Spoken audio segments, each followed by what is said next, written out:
Antes de iniciar, quería contextualizarlos un poco, especialmente a las personas que no pertenecen a la Fundación Santa Fe de Bogotá.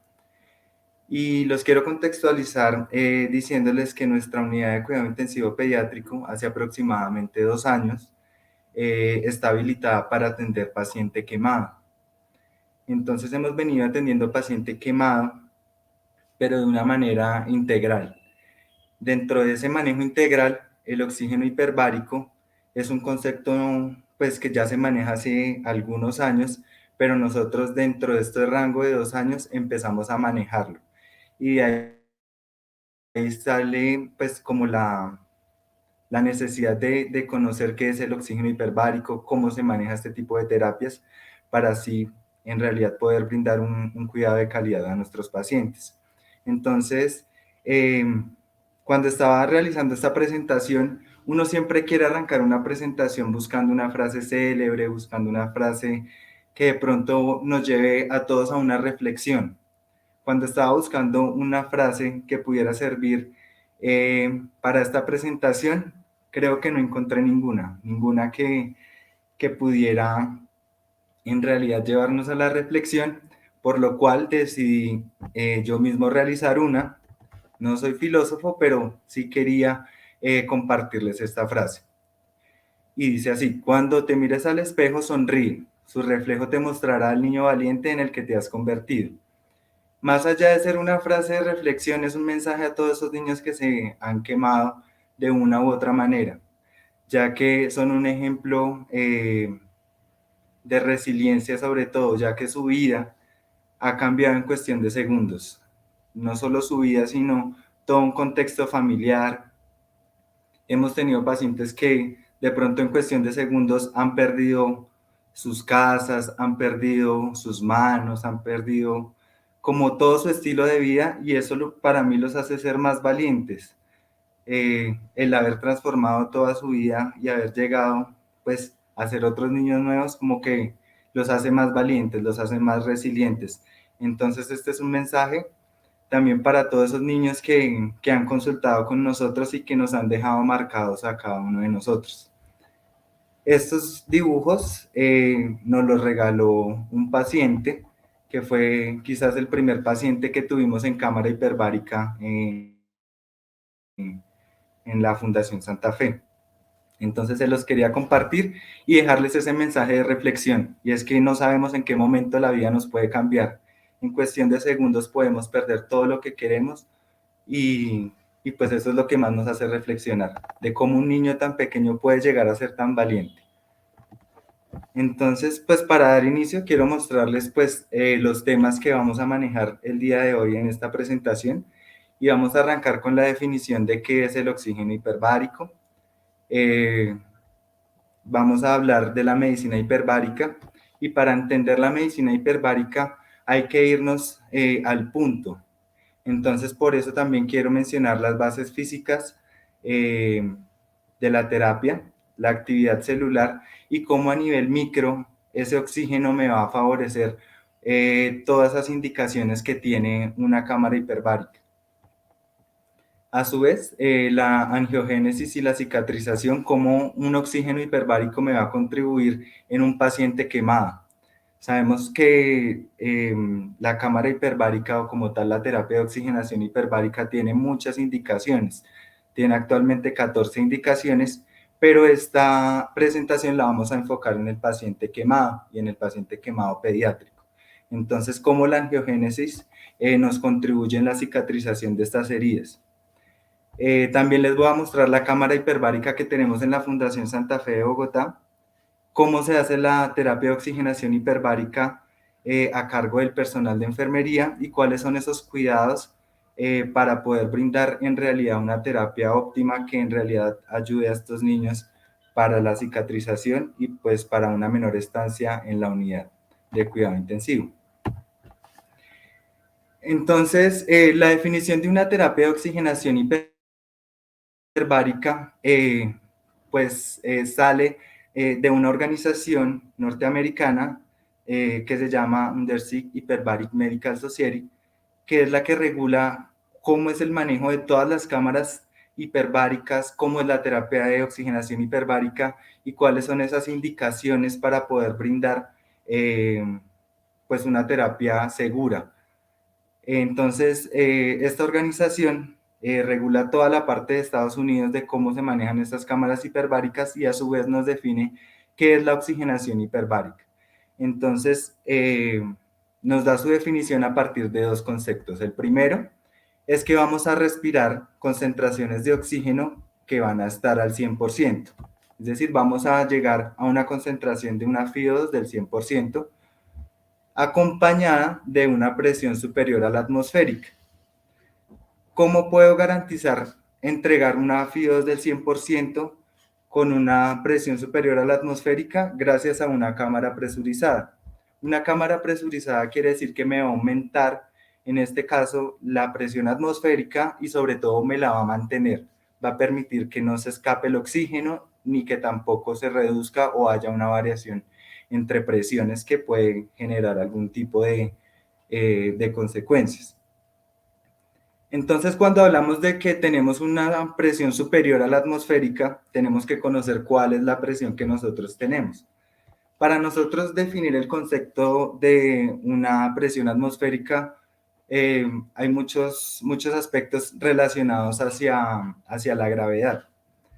Pero básicamente vamos a decir que la presión normal a nivel del mar es una atmósfera que es equivalente a 760 milímetros de mercurio. A pesar de que las presiones en la física se manejan con pascales, ya hacia el ámbito de la salud las vamos a manejar como atmósferas y con milímetros de mercurio, pues para que puedan tener una mejor aplicación en pacientes. Entonces, cuando nosotros decimos que con una terapia de oxigenación hiperbárica queremos aumentar esa presión atmosférica, hablamos de que debe ser superior al 1.4, es decir, vamos a incrementar esa presión de 1, que es lo que tenemos a nivel del mar, hacia 1.4 atmósferas. Entonces, ¿cómo nace la medicina hiperbárica? ¿A quién se le ocurre decir cómo es el funcionamiento del oxígeno y el cálculo de presiones para que en realidad se pueda tener un tipo de terapia? Entonces, la medicina hiperbárica, como nos muestra esta imagen, nace a partir de la construcción submarina y del buceo. Entonces, ¿cómo se relaciona el buceo con una terapia de oxigenación hiperbárica? Y es que cuando un buceador desciende sobre el nivel del mar, la presión aumenta. Es decir, vamos ambientalmente incrementando la presión que se ejerce sobre el buceador. Cuando el buceador desciende, sus pulmones tienen que vencer la resistencia que le está ejerciendo el ambiente al buceador para poder respirar y pues para no tener una desoxigenación. ¿Esto cómo lo hace? Gracias a los flujómetros que tiene, que con base en la presión que tiene a nivel ambiental se le administra el aire al buceador. ¿En qué se diferencia el buceo de una terapia hiperbárica? Porque pues ustedes dirían, bueno, entonces el bucear serviría como una terapia de hiperoxigenación y la respuesta es no, porque el gas que respiran los buceadores no es un gas que sea puramente oxígeno, sino es basado en el aire. Todos estos tanques tienen aire e incluso algunos tanques tienen una concentración de oxíheliox, como el que vemos en algunas terapias nosotros también. Básicamente estas balas no van a tener oxígeno, sino van a tener la misma concentración de oxígeno que tiene el aire, que ya reconocemos que es del 21%.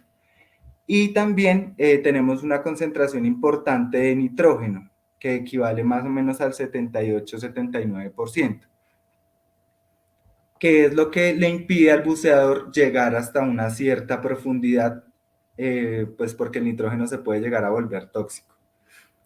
Entonces, diferenciando las dos, en pocas palabras, es que el buceador va a respirar aire y en una terapia de oxigenación hiperbárica se va a garantizar que el oxígeno sea del 100%.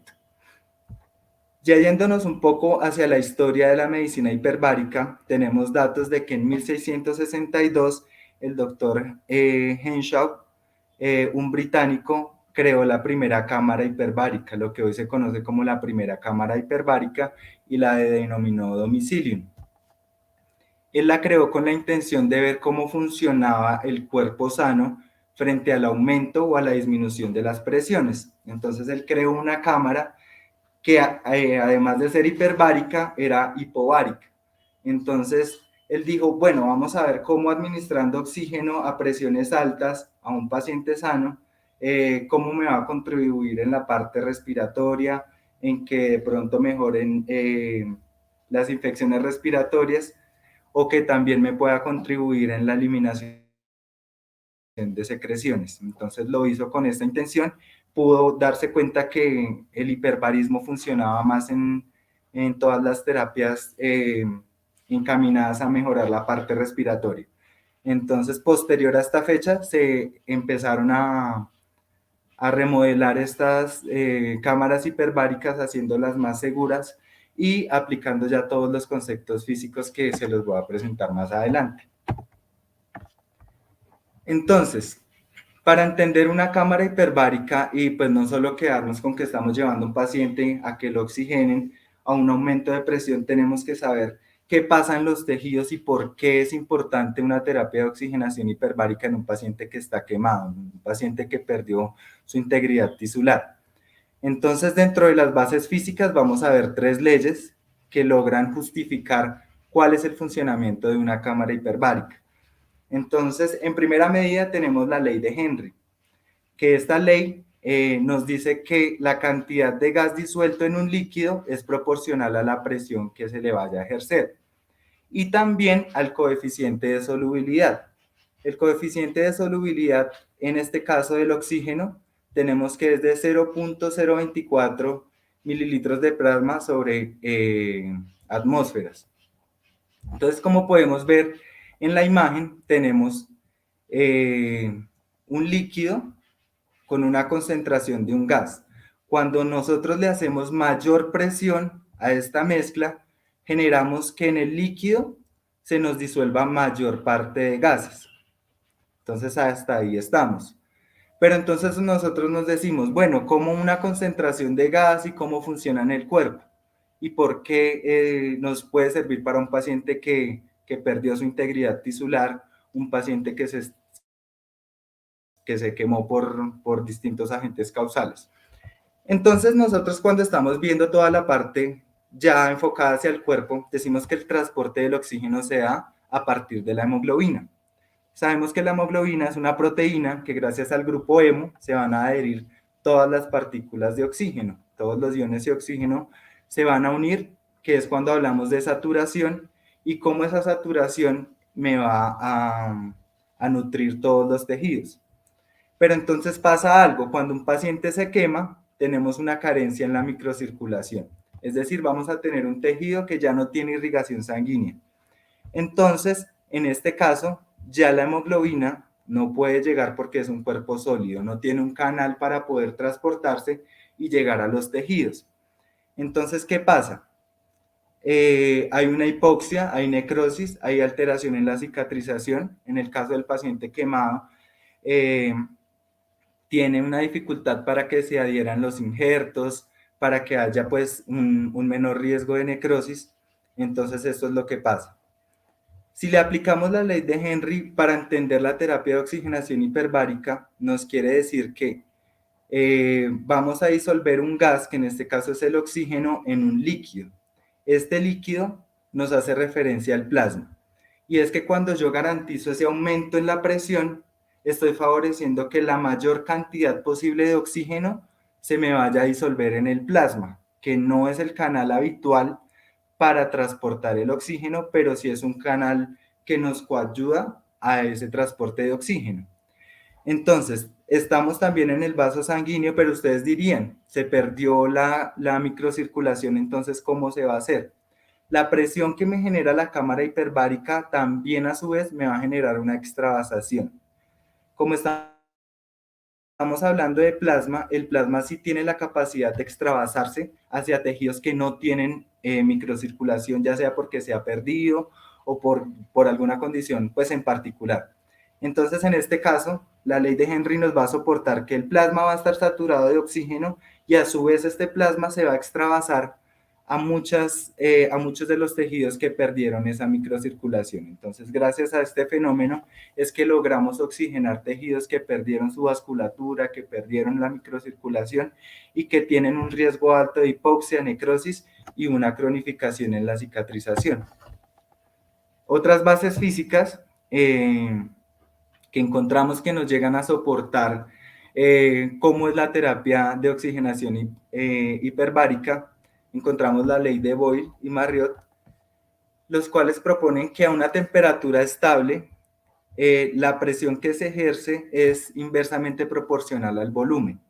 Cuando yo disminuyo el volumen, el oxígeno pues no se me va a perder, sino se me va a aumentar en concentración. Entonces, cuando aumento la concentración estoy garantizando suplir de mayor oxígeno a todos estos tejidos que pues no lo tienen por una falla en la microcirculación.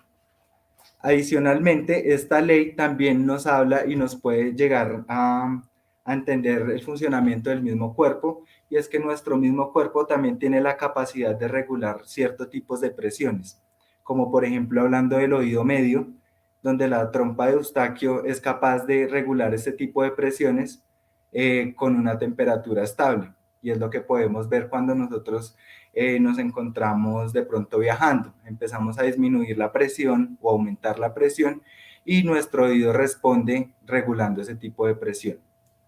También nos pasa con los senos paranasales que tienen la capacidad de regular este tipo de presiones en pro de su propio funcionamiento y de su propia homeostasis.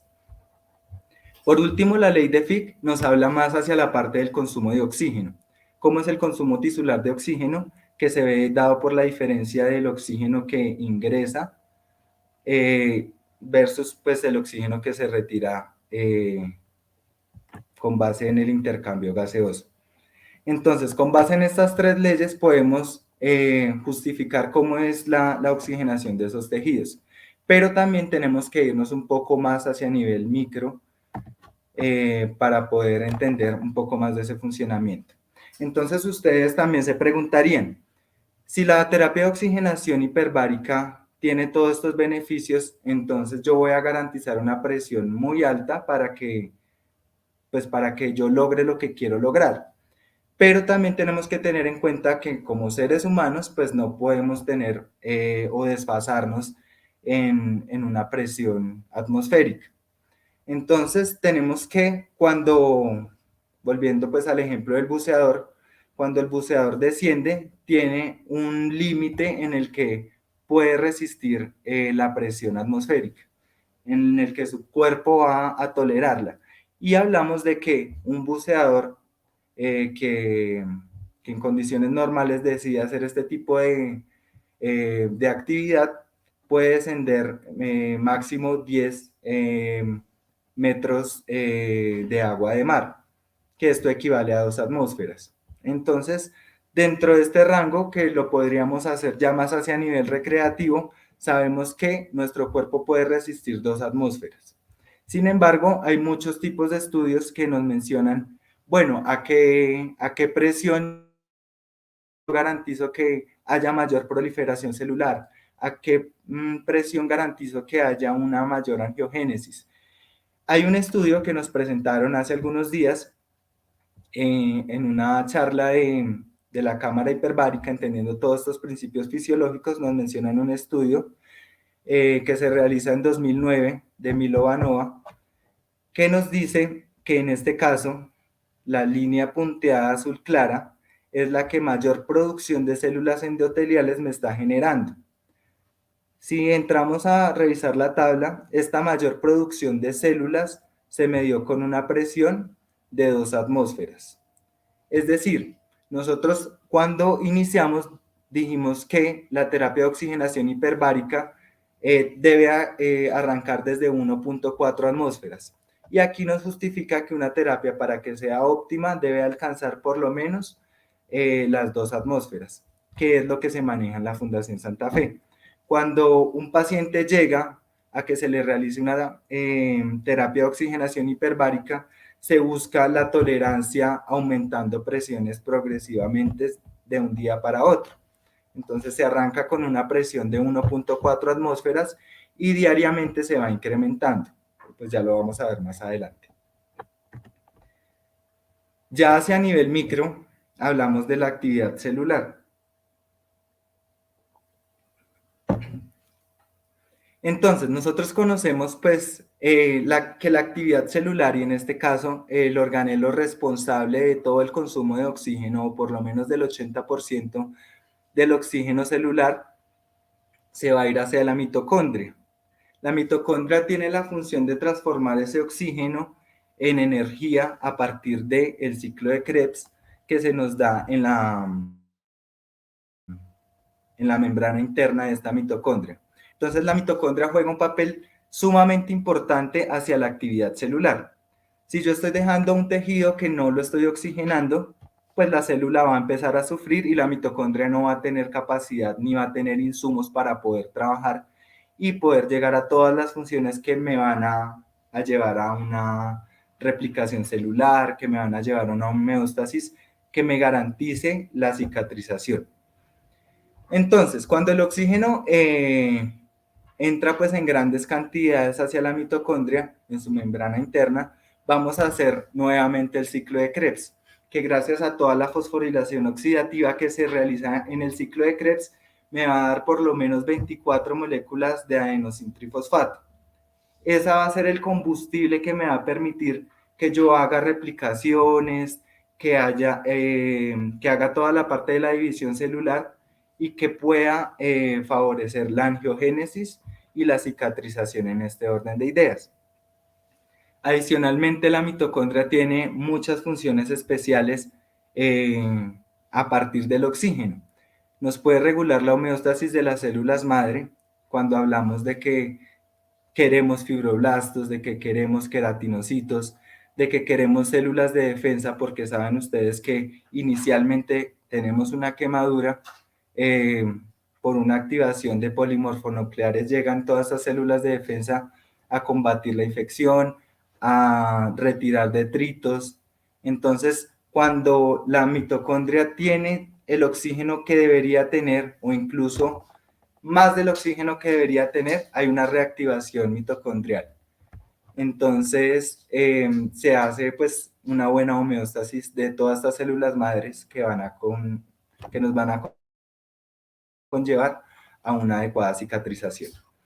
Otra parte es la regulación de la temperatura. Ustedes saben que cuando perdemos la integridad tisular tenemos un riesgo no solo de infección, sino también de perder temperatura corporal. La mitocondria dotada de oxígeno nos puede llevar a una regulación de esta temperatura y reducir la hipotermia pues, en estos pacientes que son más susceptibles a una hipotermia.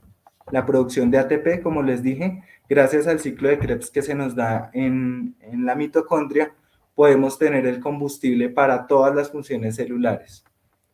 La apoptosis también, hay muchas investigaciones que nos mencionan que un oxígeno hiperbárico contribuye como terapia antibiótica, porque potencializa el efecto, ayuda a la remoción de detritos y pues de una u otra manera va a inducir la apoptosis celular. La regulación del calcio, que me va a servir en este caso por 2 vías. Una, para inducir también a la apoptosis y 2, para hacer fibras que después se van a convertir en favorecer que el tejido vuelva a ser tensil. Y por último, regular la inmunidad innata. Cuando regulo la inmunidad, era lo que les decía, inicialmente tenemos una quemadura o tenemos una lesión, todas esas células de defensa migran para atender pues la necesidad que tenemos en este momento. Entonces, ¿cómo se nos da la angiogénesis y la cicatrización? Gracias a una adecuada saturación de oxígeno. Entonces, para que se nos dé la cicatrización tenemos que tener presente que hay un trabajo conjunto entre fibroblastos, células inflamatorias y queratinocitos. Pero a su vez, todas estas células y proteínas van a tener que tener unos sistemas de alarma para activarse. Entonces, va a haber una proliferación celular que lo que va a buscar es una reposición sanguínea y generar posteriormente depósitos de colágeno. Entonces, tenemos una lesión, tenemos la quemadura como tal y aparecen todas estas alertas a fin de que todas estas células empiecen a trabajar, a fin de proliferar las células, generar la angiogénesis y posteriormente aumentar los depósitos de colágeno que permitan una adecuada cicatrización. Como ya conocemos, hay 3 fases de cicatrización. La primera es inflamación, la segunda proliferación y la última maduración. Recién tenemos una quemadura, una injuria o un trauma, vamos a tener una migración plaquetaria que a su vez va a dar una activación hacia la cascada de coagulación. Recién tenemos una lesión, vamos a tener de manera protectiva una vasoconstricción. Una vez se inicia esa fibroconstrucción, vamos a activar también las fibras de fibromectina para ir ayudando a que el tejido recupere como su granulación y su epitelización. Cuando hablamos de revascularización, hacemos referencia a que muchas de las citoquinas proinflamatorias polimorfonucleares van a activar a su vez que los fibroblastos ya aparezcan y los queratinocitos aparezcan.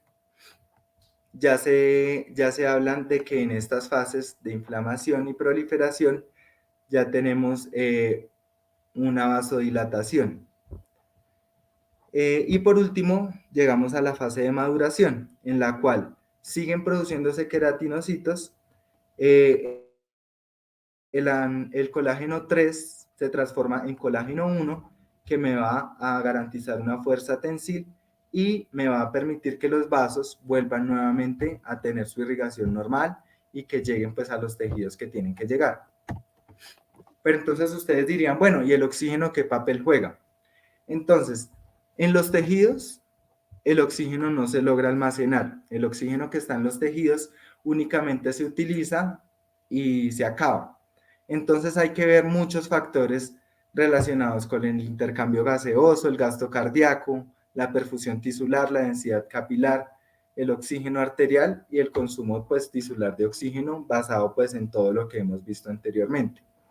Cuando yo quiero que se cicatrice un tejido, las demandas de oxígeno aumentan.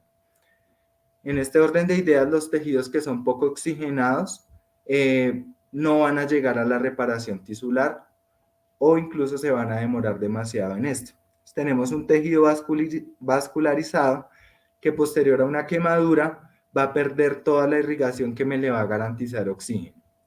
Cuando reduce este oxígeno, me va a inhibir la prolina y la lisina, que son fundamentales para generar queratinocitos y fibroblastos, y por ende va a haber muerte celular, cronificación de las heridas.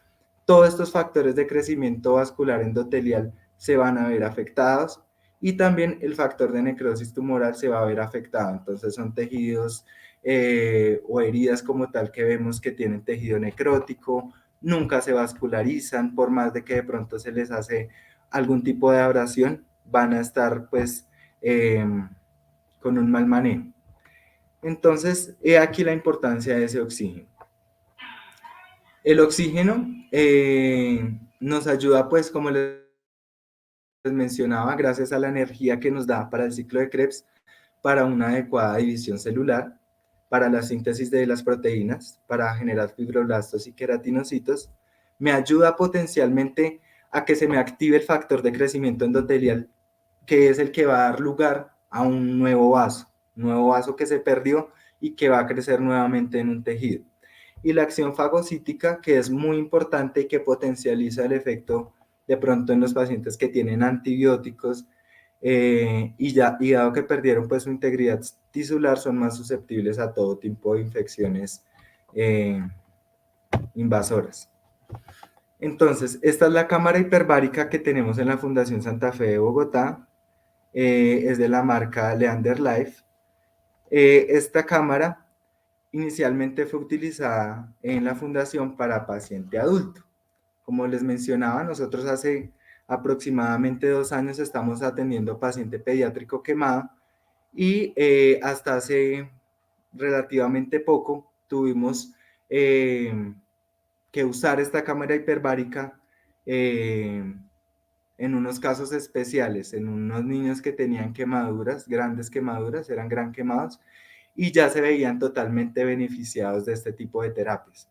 Entonces, esta es la cámara que tenemos, que como les decía, una cámara de oxigenación hiperbárica va a tener ciertos requisitos. Entonces, el primero va a tener una fuente de oxígeno que me garantice que ese oxígeno sea una fracción inspirada del 100%. Tenemos un regulador de humedad y un regulador de temperatura. Esto con el fin de que la temperatura del oxígeno que me está entrando no vaya a lesionar al paciente, no lo vaya a quemar o de pronto lo vaya a enfriar, y que la humedad pues no me vaya a generar pues también algún tipo de lesión en el paciente. Entonces tenemos unos reguladores de humedad y unos reguladores de temperatura. La cámara hiperbárica también tiene un sello de seguridad, ya que sabemos que es una presión que mínimo se nos va a dar 10 metros sobre el nivel del mar, por debajo del nivel del mar de 10 metros, entonces la presión va a ser demasiada. Entonces tenemos doble gancho de seguridad para permitir pues que no vaya a haber alguna explosión.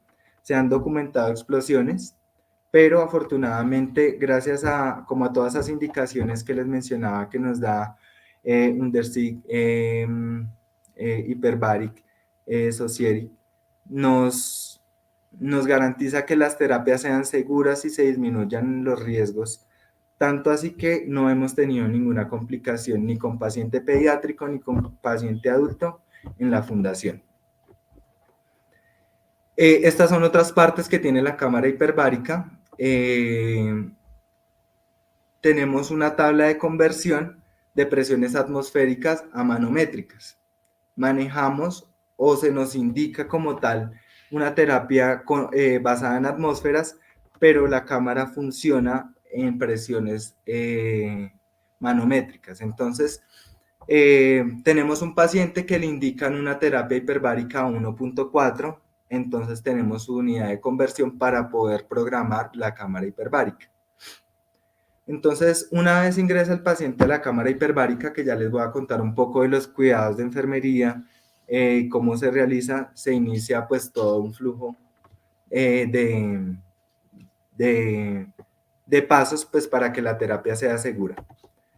Entonces, la terapia de oxigenación hiperbárica, como les dije, tiene 14 indicaciones que nos postula Undersig Hyperbaric Medical Society, que entre los cuales los que nos importa para esta presentación son colgajos injertos comprometidos, acá podemos ver, quemaduras térmicas agudas, es el mismo paciente, que ya les voy a contar un poco de este caso clínico.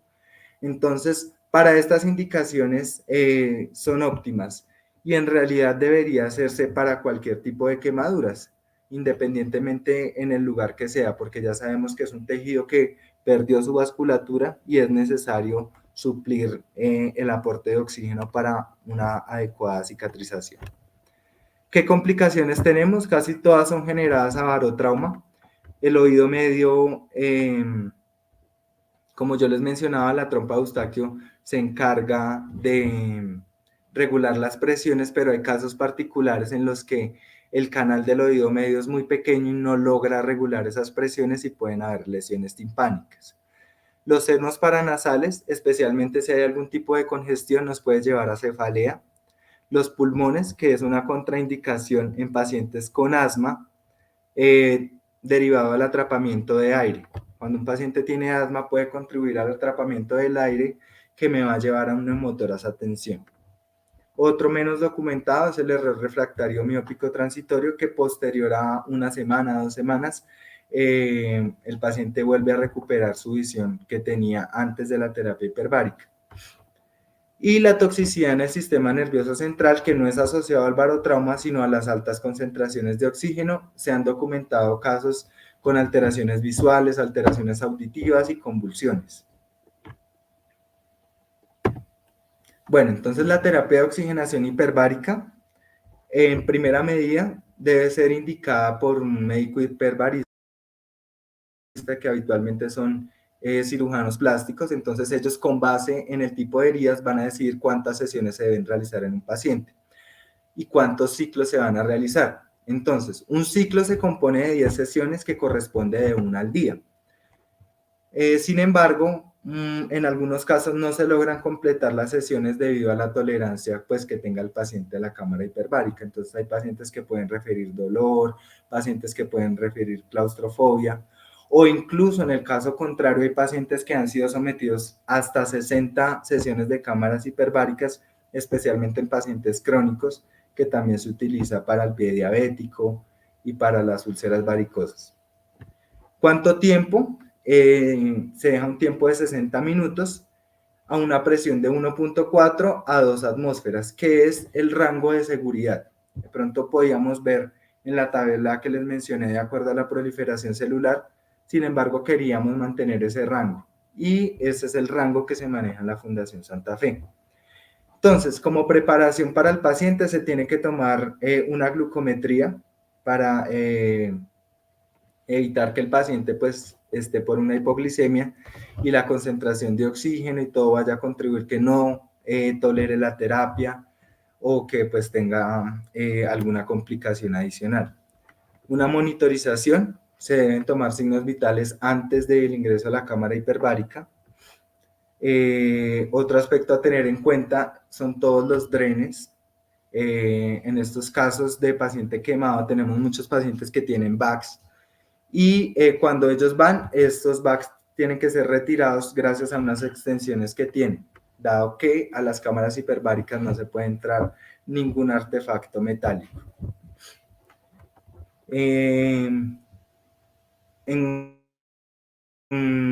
Por otra parte, el soporte de oxígeno. Entonces, tenemos que esperar en la Fundación Santa Fe que el paciente esté en un sistema de flujo de baja complejidad, o un bajo sistema de flujo, porque no tiene esta cámara hiperbárica la posibilidad de ingresar un paciente ventilado.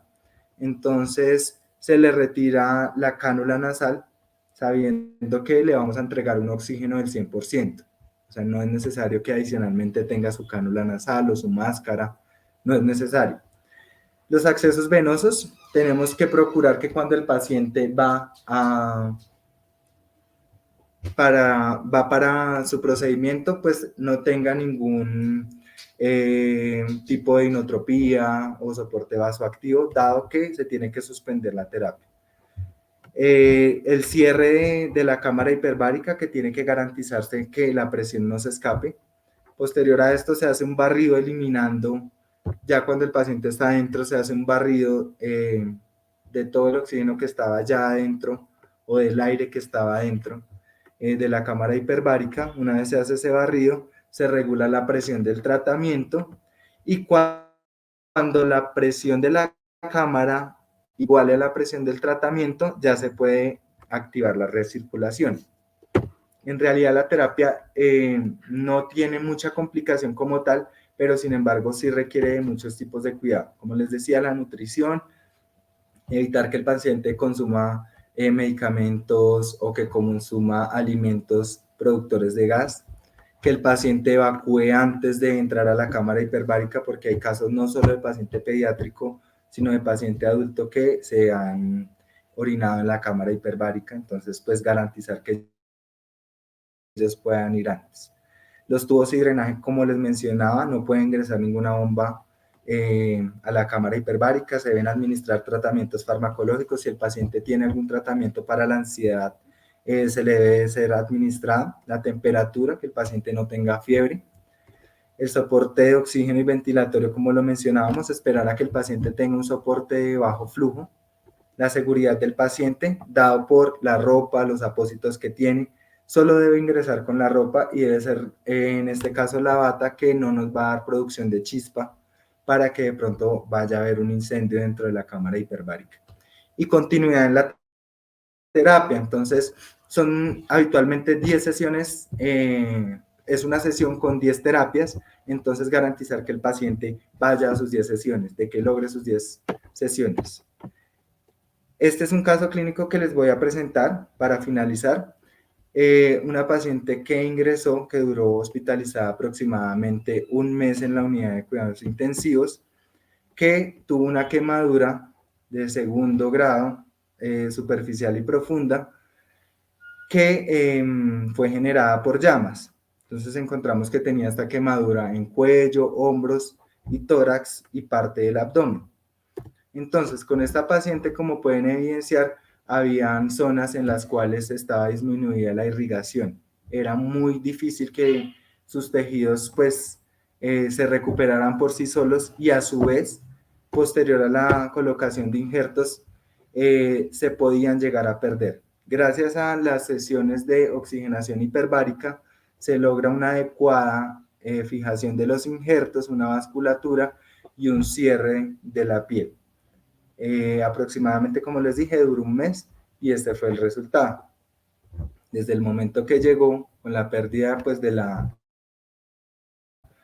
de la perfusión tisular, con pérdida de gran parte de la piel, la ausencia pues, de la irrigación, la necesidad de injertos y posterior, cuando ya se encontraba la herida totalmente descubierta. Y eso era todo.